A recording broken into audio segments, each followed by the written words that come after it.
안녕하세요. 미래사회연구소입니다. 요즘 언론이나 정치방송 매체에서 저출산에 관해서 많이 다뤄지고 있는데요. 오늘은 현재의 출산율, 혼인율 데이터를 토대로 저출산이 지속되었을 때 궁극적으로 어떻게 되는가에 대해 알아보겠습니다. 현재 한국의 연간 혼인 건수는 약 19만 건입니다. 이는 1년에 약 19만 쌍의 부부가 생긴다는 의미입니다. 부부는 2명이므로 19만 쌍이면 38만 명의 성인이 결혼하여 가정을 이루는 셈입니다. 그러나 문제는 출산율입니다. 현재 한국의 합계 출산율은 0.7명 수준입니다. 이는 여성 1명이 평생 낳을 것으로 예상되는 평균 자녀 수를 뜻하며 쉽게 말해 부부 한 쌍이 평균 0.7명의 아이를 낳는다는 의미입니다. 따라서 19만 쌍 모두가 아이를 낳는다고 가정해도 다음 세대에는 19만 곱하기 쌓인 0.73만 3천 명 정도의 아이만 태어나는 셈입니다. 이미 부모 세대가 38만 명이었는데 자녀 세대는 13만 3천 명으로 줄어드는 것입니다. 이를 비율로 보면 약 35% 수준입니다. 즉, 한 세대가 지나면 인구가 3분의 1 수준으로 감소하는 것입니다. 이제 이 상황을 한 세대 더 지나 2세대 후까지 계산해 보겠습니다. 자녀 세대가 13만 3천 명이었다면 이들이 자라서 결혼하고 아이를 낳는다고 가정해 보겠습니다. 이들 역시 출산율 0.7을 유지한다면 13만 3천 명 중 절반이 여성일 것으로 보고 약 6만 6천 명이 아이를 낳는다고 할 수 있습니다. 그러면 6만 6천 곱하기 쌓인 0.7 약 4만 6천 명 정도가 2세대 인구가 되는 것입니다. 다시 말해 처음 38만 명이었던 인구가 2세대를 거친 후 약 4만 6천 명으로 감소하는 셈입니다. 이는 약 12% 수준이며 처음 100명이 시작했을 때 2세대 후에는 12명만 남는다는 의미입니다. 이것이 초저출산이 가져오는 무서운 결과입니다. 눈에 띄게 줄어드는 것이 아니라 세대를 거치며 기하급수적으로 인구가 감소하는 것입니다.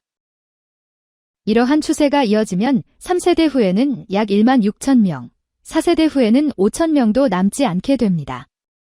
물론 실제 상황에서는 이민자 유입, 의료기술의 발달, 정책 변화 등 다양한 변수가 존재하므로 단순 계산 그대로 진행되지는 않겠지만 이러한 계산만으로도 인구가 얼마나 빠르게 줄어들 수 있는지 직감할 수 있습니다. 이 문제는 단순히 숫자 차원의 문제가 아니라 경제와 사회 전체에 영향을 주는 구조적 문제입니다. 노동 인구가 줄고 소비 인구도 감소하며 세금을 낼 사람도 감소합니다. 반면 고령 인구는 증가하기 때문에 연금, 의료, 복지에 대한 사회적 부담은 더욱 커지게 됩니다.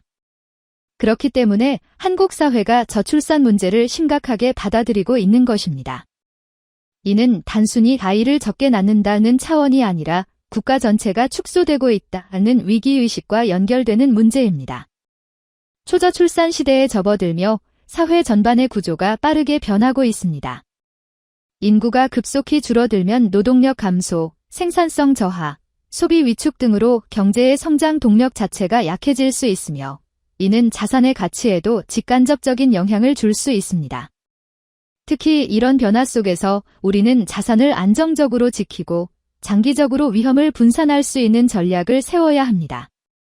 그런데 이처럼 불확실한 시대일수록 오히려 감정과 충동을 자극하는 미디어 콘텐츠가 넘쳐납니다.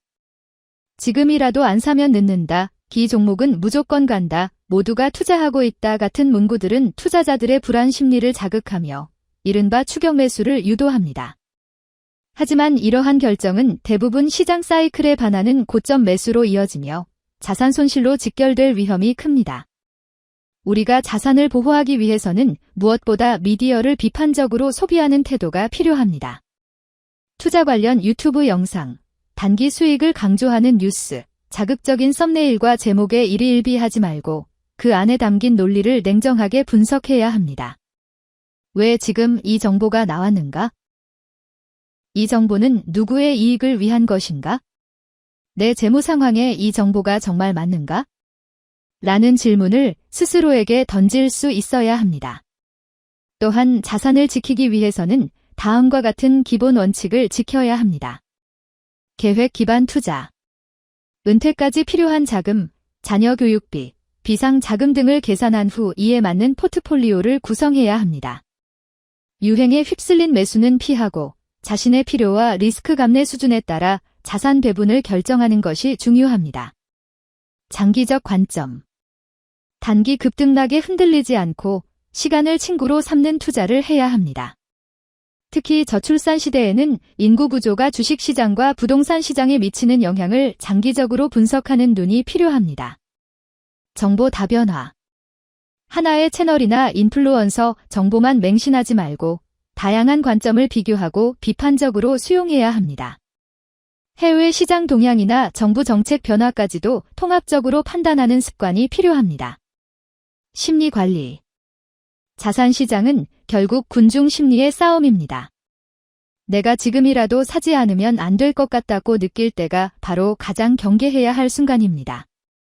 정보보다 앞서는 감정의 흐름을 조절할 수 있어야 자산도 지킬 수 있습니다.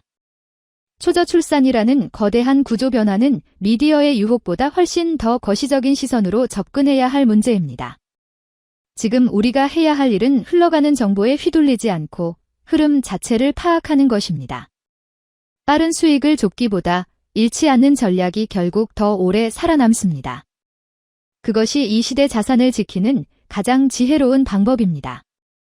영상이 도움이 되셨다면 구독과 좋아요 부탁드립니다.